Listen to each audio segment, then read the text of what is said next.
Yes, I turned 60 this year. Thank you. I know it doesn't seem possible, but yeah, I say that because I've been in a very reflective mood, and it is a time when you look at stuff and you realise what has led us all to where I am now. Actually, it came home to me. I was in Homebase the other day buying a light bulb, and I looked at those LED long life light bulbs. Realised for the first time I'm buying a light bulb that will probably live longer than I will. So that was a bit of a humbling moment. I was born 1957. My parents lived through the war. Those of us that are there's not many of you of my age in the room. But, there you go, thank you, sir. Oh, mate, that's two of us. And, I was not abused. We had a lovely house, lovely family. There was no abuse. But I realised, looking back, how many times I heard the expression, children should be seen but not heard.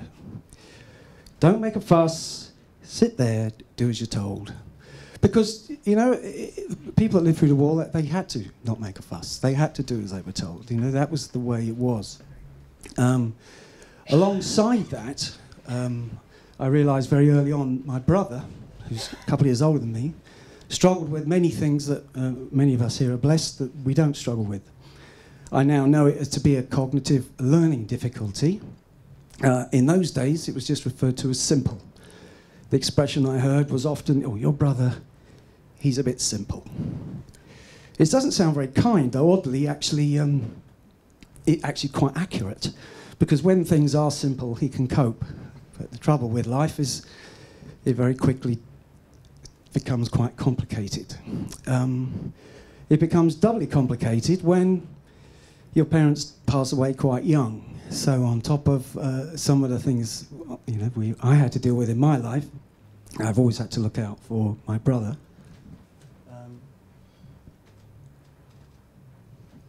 And equally, it made me realise the word gratitude and humility for what I was born with. That I was the lucky one. I was the smart-ass kid brother. So I'm going to jump on into the career a little bit now, and it's a little bit anecdotal. So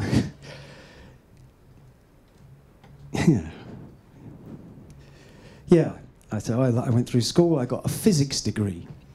As you'll work out, that comes in very handy in the world of comedy and music. Because when you were a kid, I didn't know what I wanted to do, and you were just told, if you're a boy, go and do science or techie stuff. No one actually... the creative side of my education almost didn't exist. I'd actually started playing a guitar, but that very quickly got parked.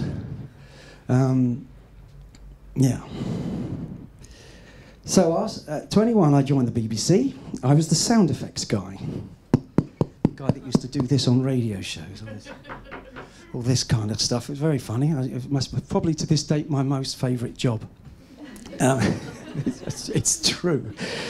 At the same time as joining the BBC, I married my first love, my teenage love. I was 21 years old. Because I thought, well, we've seen each other naked, so I better do the done thing, and we got married. It was kind of just seemed a perfectly natural way to go. I very quickly realised as I worked my way up through the BBC that I was not a typical media creature. I was surrounded by very middle-class, quite stressed kind of people, producers and things. I was the background boy doing sound effects, and then I got into television. And so there was a lot of stress, there was a lot of anxiety around me. I was always quite calm and don't make a fuss, as I say. Children should be seen but not heard, just get on with it. And equally, in my marriage, there was also some very confrontational moments developing. And I realised that I completely was a fish out of water because I had never seen my parents argue. There'd never been an argument in my life. I didn't see any confrontations at all until, one, I got married, and two, I joined the BBC. And so suddenly I'm thinking, what? Hang on a minute. How how do people, what is all this about? What is all these confrontations? So I did the dumb thing for 15 years. Had 2 daughters, very young.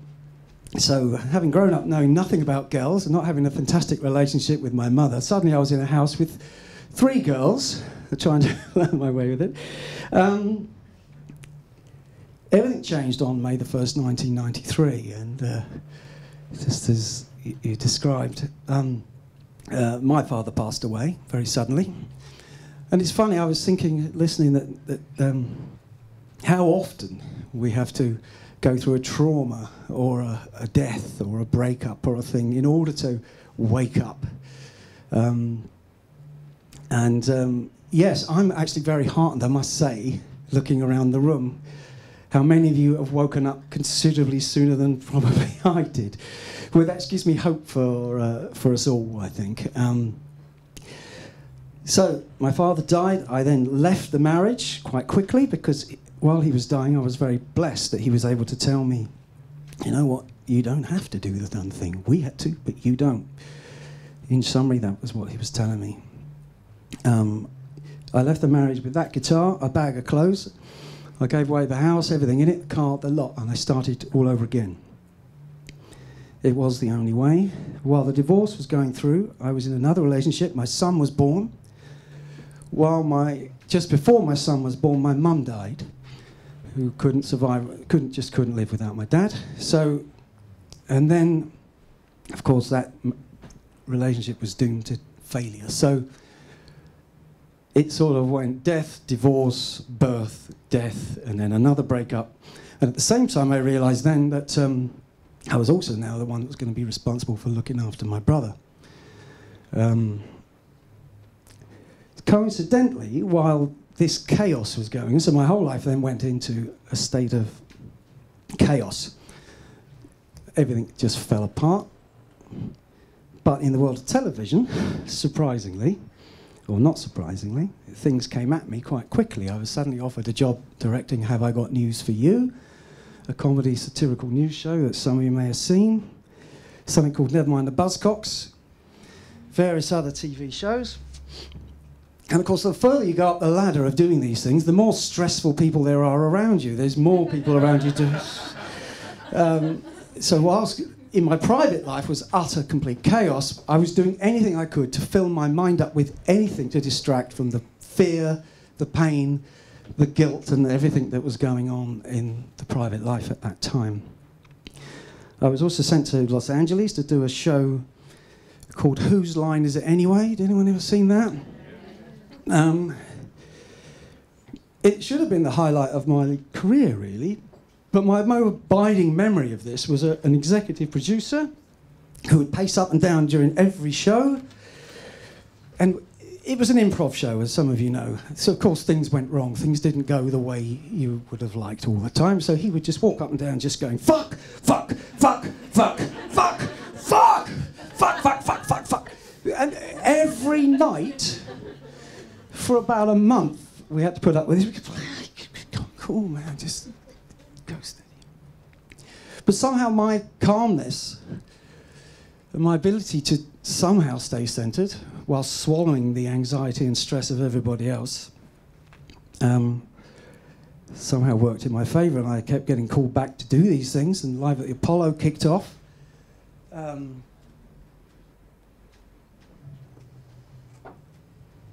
Yeah.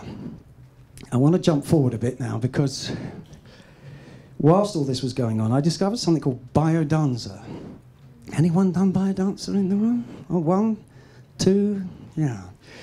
Well, it's a form of spiritual dance movement. I spotted a poster somewhere, and in one of those guided moments, as you would call it, I just walked into a room one day, and there he was, this TV director, who, of course, happily nobody knew who I was, and just walking into a room, dancing around to music and movement, and I discovered a whole world of spirituality which up to that point I had no idea about at all. And I started reading Eckhart Tolle, Paulo Coelho, Deepak Chopra, Marianne Williamson, Osho, And I rekindled the band. I picked up the guitar and I started playing music, which is happily where I bumped into Sally. My daughters were playing with me at the time, and when they couldn't, Sally joined me.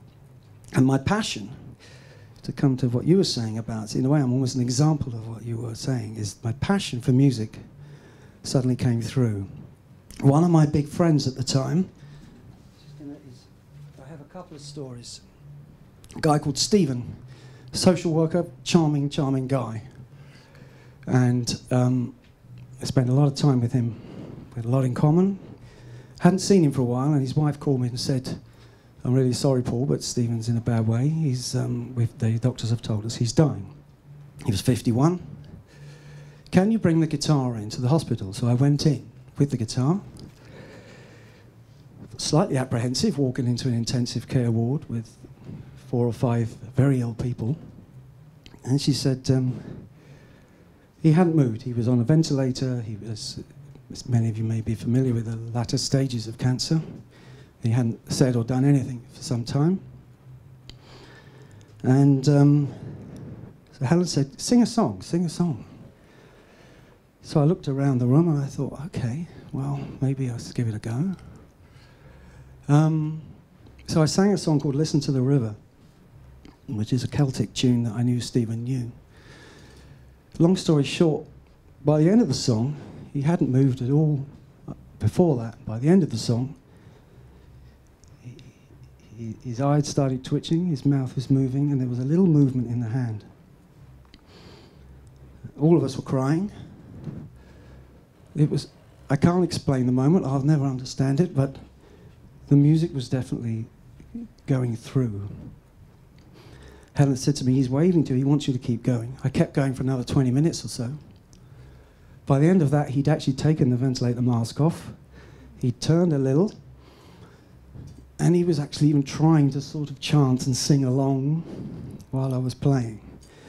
Now, the message, obviously, to this is very clear, that music is a very powerful thing, and this is something I was so grateful, again, for that moment, that Stephen's last message to me was, keep going with the songs, you know, you don't need the telly stuff. Keep going. I was also then, just not long after that, I was offered a job. It's about staying centred. This business of dealing with being confrontations and being shouted at. And I went to a job in BBC Scotland. And there was an executive producer on that who in even all the years I'd worked in broadcasting, even by the standards of some of the people I'd come across, his was the most bullying, aggressive and unpleasant person I can ever remember working with. I was booked to do 12 weeks. I did the first 2. And I was going home with that feeling in the stomach, that horrible feeling that you've been, if you like, abused. Because he shouted at me, he shouted at everybody. He shouted at the crew. And utterly unjustifiable and unnecessary. On the 3rd week, they sent a car to send me up to BBC again, BBC Scotland. Something turned in me straight away, and I walked out to this car. I tapped on the door and I said, "You can go, I don't need you." And then I rang the show and I said, "I'm really sorry, but I'm not coming. I'm not going to do it. I've had enough. I'm off the show. I'm done with it. I understand the way it's being run, but it's not my way." I had to think of my health, and it goes back to exactly what you guys were saying, which is it was about taking care of myself, because I knew I had another 10 weeks to go. It was a monumental sacrifice. There was a huge amount of money involved. And we were broke for some time after that.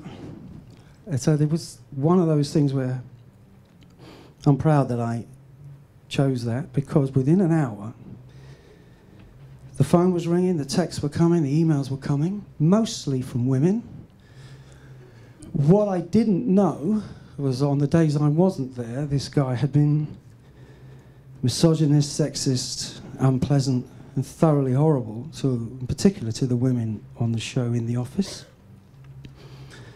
And by my pulling off the show, somehow I'd given them an opportunity to come through and express themselves, because they hadn't been able to say, because I was the director and I had jumped ship, and they thought, well, if the director's had enough, we can now say what the hell we like. And I'm so glad. And this was dealt with. It was dealt with. I was rang by the BBC commissioning editor, and he said, "Paul, I had to ask myself the question: if the calmest, most centered and gentle TV director I know has had to leave the show, what was going on for you to pack it in?" And it's the only time I've ever done that, mainly because I've always needed to pay my bills and look after my family. But I'm so glad of that.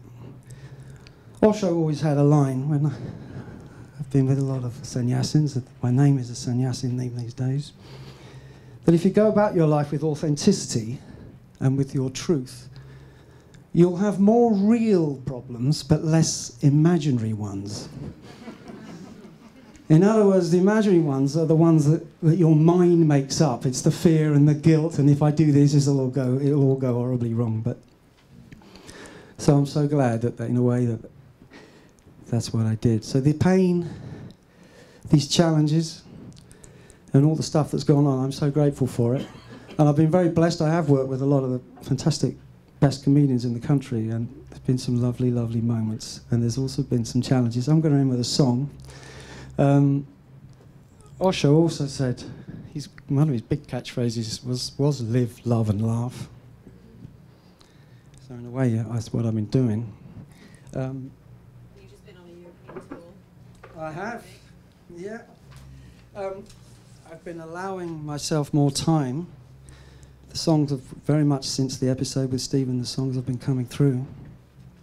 I've just been travelling in my camper and doing little retreat centres across Europe, Corfu.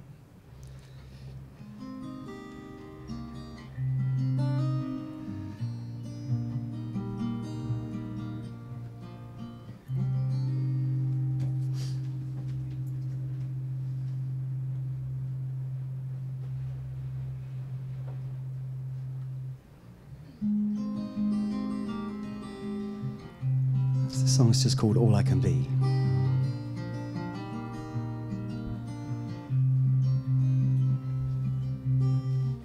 So many years playing it tough,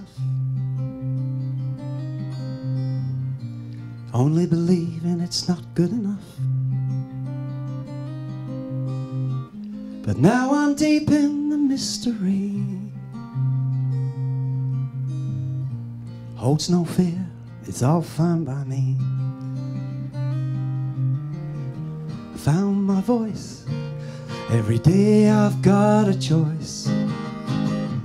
It's time to let go what's been holding me back.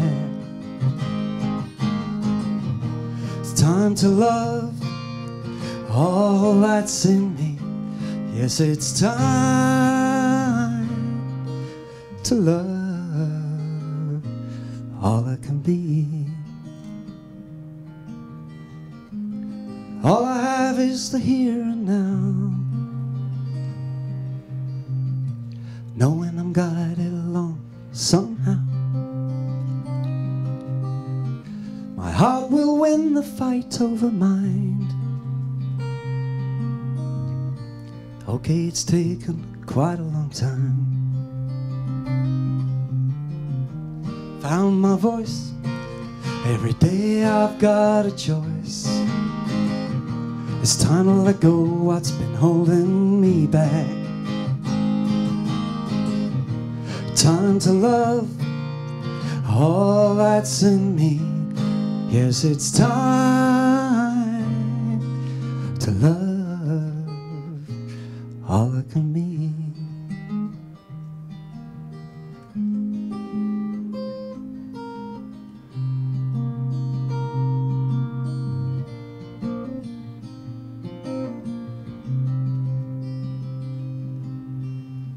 So clear the stage, reset the show. At the final scene, nobody knows. Hand in hand with the dark and the light. Whatever comes, it's already alright. found my voice. Every day I've got a choice. It's time to let go what's been holding me back. Time to love all that's in me. Yes, it's time,